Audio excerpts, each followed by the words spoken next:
Saludo al doctor Fidel Alejandro Sánchez Flores, presidente de la Academia de Ciencias de Morelos e integrante del Consorcio Mexicano de Vigilancia Genómica del SARS-CoV-2. Muchísimas gracias, doctor, por estar con nosotros. ¿Qué tal, Alejandro? Muchas gracias por la invitación. Un saludo a ti y a toda la auditoría. A ver, ahorita que decía esto el doctor Mauricio Rodríguez, se me ocurrió preguntarle si este tema de las variantes en México particularmente no ha alertado a la comunidad científica respecto a posibles variantes originadas aquí en nuestro país. Sí, de hecho ya sucedió. O sea, el origen de las variantes en México ya sucedió. En octubre hasta enero de este año, octubre del 2020 a enero de este año, surgió una variante que es todavía no es una variante o no fue una variante de preocupación o interés catalogada por la OMS, pero tuvimos nuestra propia variante que hizo la segunda ola y es un linaje que se le codifica con los números B11519. Entonces, sí o sea, finalmente fue una variante que se expandió aquí, aunque su origen pues se observó también en otros lugares, pero aquí encontró un nicho en el cual se expandió y más del 80% de los casos que sucedieron entre octubre y enero de este año fueron a causa de esta variante. Ahora, ¿por qué una variante es quizá menos agresiva en cuanto a síntomas, pero mucho más contagiosa, por ejemplo, en el caso de la variante Delta, que prácticamente se podría confundir con cualquier resfriado? ¿De qué depende? Pues en general, sí, las variantes no, hasta ahorita que hemos estudiado, no se ha probado que tengan un mayor efecto en la severidad de la enfermedad. Pero en la epidemiología, cuando tú tienes un mayor número de casos, esto es que la variante es más transmisible, la probabilidad de encontrar aquellos organismos o aquellas personas que tengan factores de riesgo y que los lleve a un peor desenlace, estos ya los conocemos o solamente conocemos algunos, como es diabetes, hipertensión, obesidad. Pero pueden existir muchos otros factores que pertenecen a la genética de cada uno, que entonces contribuyen a que el virus tenga un efecto más severo en ellos. Y cuando hay una expansión o una ola en una población, estos casos se exhiben y entonces vemos una mayor fatalidad o una mayor severidad en los casos.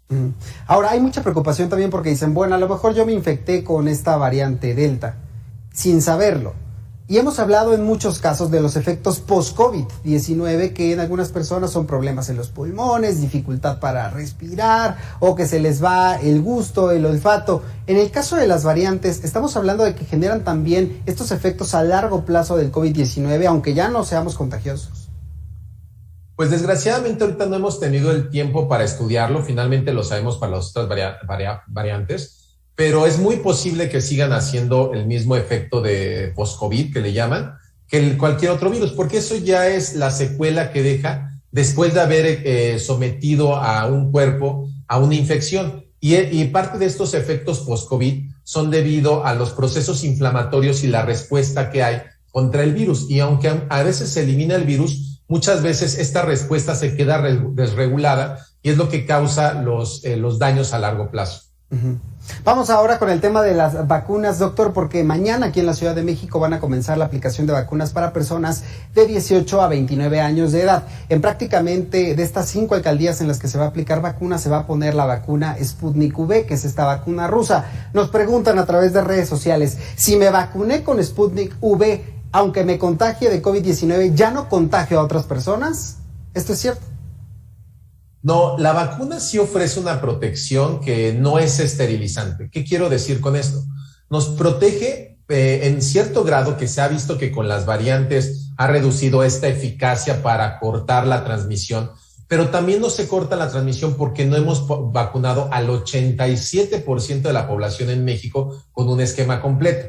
Sin embargo, cualquiera de las vacunas que se están aplicando en México sí tienen una gran eficacia para evitar los síntomas graves, incluso la muerte, pero los hace portadores a los que ya estamos vacunados del virus, y aunque nosotros no sufrimos de síntomas graves, para aquellos que no están vacunados pueden infectarse porque nosotros podemos seguir transmitiendo el virus. Y esto es el mayor peligro y es por lo cual en muchas partes del mundo y aquí en México, aquellos que están vacunados están cambiando su comportamiento y tienen una falsa percepción de seguridad, donde se creen, digamos, blindados al virus y finalmente El problema es que tenemos una población muy vulnerable que es la que no está vacunada o la que tiene una sola dosis y finalmente continúa la transmisión del virus con efectos graves, sobre todo ahorita en la población joven, porque son los que no están vacunados. Tampoco es porque sean jóvenes, simplemente es porque no están vacunados. Fíjate, Sonia a través de redes sociales nos pregunta, si me vacuné contra el COVID-19 3 días antes de registrar síntomas, ¿tendría que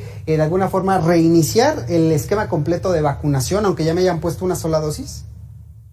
No, a final de cuentas una sola dosis no nos protege al 100%, de hecho en promedio están entre un 30% de efectividad de cortar la transmisión o incluso de cortar los síntomas graves con una sola dosis.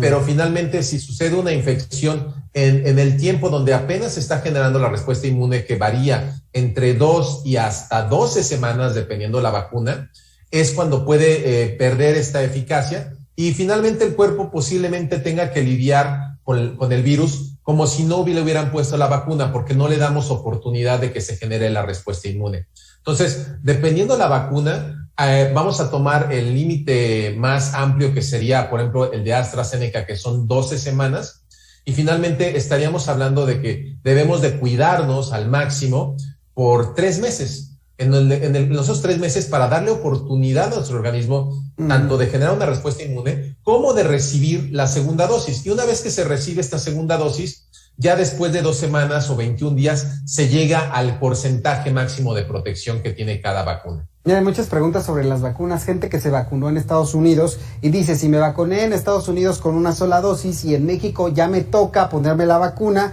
¿me puedo poner esa vacuna que me aplicarían en México aunque ya tenga una dosis de Estados Unidos para reforzar?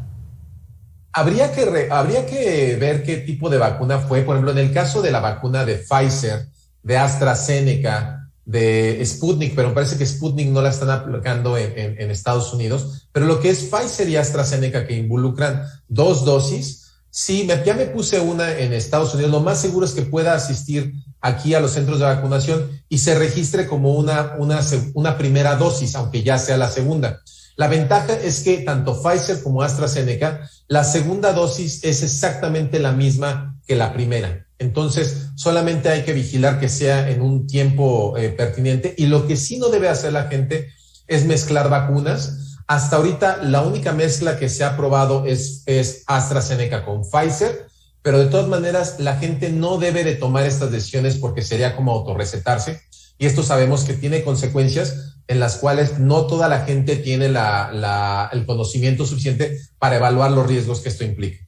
Bien, doctor, mira, dice Pilar Espejel a través de redes sociales, gracias por ser tan claros con la información de COVID-19, saludos al doctor Flores. Bueno, si la gente tiene más dudas o preguntas, si usted en casa está próximo a vacunarse o ya se vacunó y tiene algunas inquietudes, ¿en dónde te encontramos, doctor?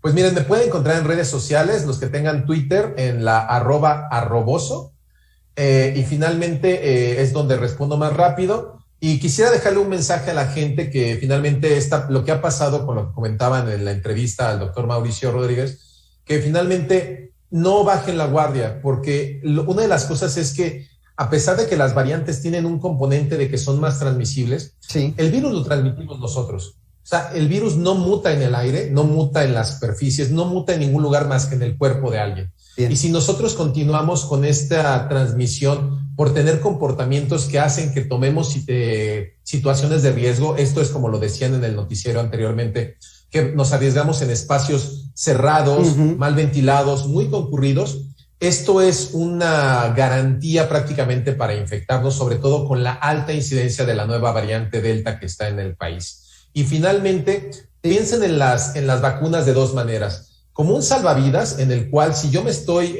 ahogando en el mar y me tiran un salvavidas, no le puedo ver la marca y decir, este no lo quiero porque es Sputnik o es otra marca. Simplemente decir, es tomar ese salvavidas y hacer lo mejor posible con ellos. Y también pensar en la vacuna como un chaleco antibalas. El chaleco antibalas, aunque me protege pues, de una balacera, por tenerlo puesto no voy y me expongo a una balacera. Claro. Entonces, eso es la misma filosofía que tienen las vacunas, que finalmente son efectivas para ¿cómo se llama? Para cortar los síntomas graves y la muerte, pero a final de cuentas no nos dan un boleto para seguirnos exponiendo y es algo que le tiene que quedar muy claro a la gente. Una pandemia que nos ha tocado vivir no es fácil, pero debemos de seguir todos los lineamientos de seguridad que ya conocemos y finalmente cuidarnos y tratar de resguardarnos ahorita en esta ola.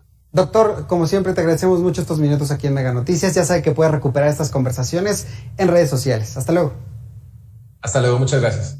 Bueno, más claro ni el agua. Vamos a hacer una pausa, regreso en minutos con información metropolitana. Vamos a platicar del aumento de contagios en la Ciudad de México y en el Estado de México. Estamos en color naranja por esta alza en los contagios.